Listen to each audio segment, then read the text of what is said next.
কুল্লু নাফসিন যায়িকাতুল মাউত সুম্মা ইলাইনা তুরজাউন। আমানতু বিল্লাহ, সাদাকাল্লাহুল মাওলানাল আযীম।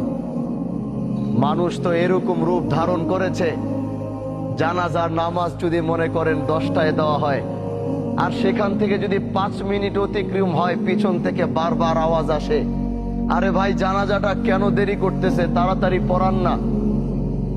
আমি তাদের উদ্দেশ্যে বলতে চাই, আপনার চারপাশে যারা এই বাক্যটি উচ্চারণ করে তাদের চেহারাগুলো একটু দেখে চিনে রাখুন।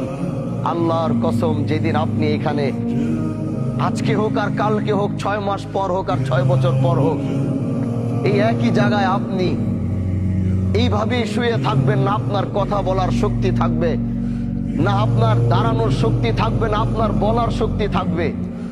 ঠিকই একই মানুষগুলো আপনাকে রেখেও তারা তাড়াহুড়া করবে। এইটাই হচ্ছে পৃথিবী, আর এটাই হচ্ছে দুনিয়া। এই সবচেয়ে বড় বাস্তবতা থেকে আমরা যতই পালাবো, আল্লাহ তো ঘোষণা করে দিছে, সুম্মা ইলাইনা তুরজাউন। কোথায় যাবা? 7 সাগর 13 নদীর নিচে, 7 সাগর 13 নদী পার করেও যদি তুমি লুকাবা, যেদিন আল্লাহর সাথে তোমার মুলাকাতের সময় আসবে, পৃথিবীর কোনো বাদশা নাই ওদিন তোমাকে আটকাইতে পারবে, পৃথিবীর কোনো ক্ষমতাশীল ব্যক্তি নাই ওদিন তোমাকে ধরে রাখতে পারবে। আল্লাহ যেদিন তোমার মৃত্যুর ঘন্টা বাজাবে, গোটা পৃথিবীও মিলে যদি আল্লাহর বিরোধিতায় লাগে যে না আল্লাহ তুমি চাইছো, আমরা তাকে যাইতে দিব না, গোটা পৃথিবী একাকার হয়ে যাবে, কিন্তু তাও তোমরা সেদিন তাকে বাঁচাতে পারবে না। আজকে আমার শহীদ ভাই, তার পৃথিবীর সবচেয়ে আপন হচ্ছে তার মা। যখন তার মা মৃত্যুর শয্যায় লড়ছিল, উনি তো সন্তান হিসেবে হাজারো চেষ্টা করেছে মাকে বাঁচানোর জন্য। এরকম হাজারো শহীদ মাকে বাঁচানোর চেষ্টা করেছে।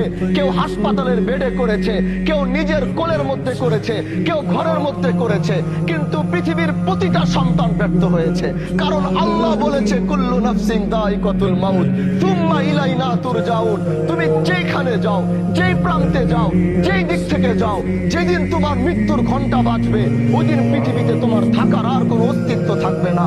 এজন্য ভাই আমার, আসো এই জানাজায় 5টা মিনিট দেরি করো, তাকাও এই লাশের দিকে, তাকাও এই সাদা কাপড়ের দিকে, যাও ওই কবরের দিকে 5টা মিনিট গিয়ে তাকায়া থাকো।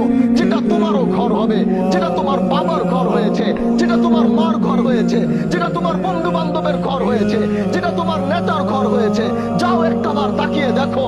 তুমিও প্রস্তুতি নাও যে এখানে তুমিও একদিন নামবে, কিন্তু নিজের পায়ে নয়, কেউ তোমাকে ধরে নামাবে।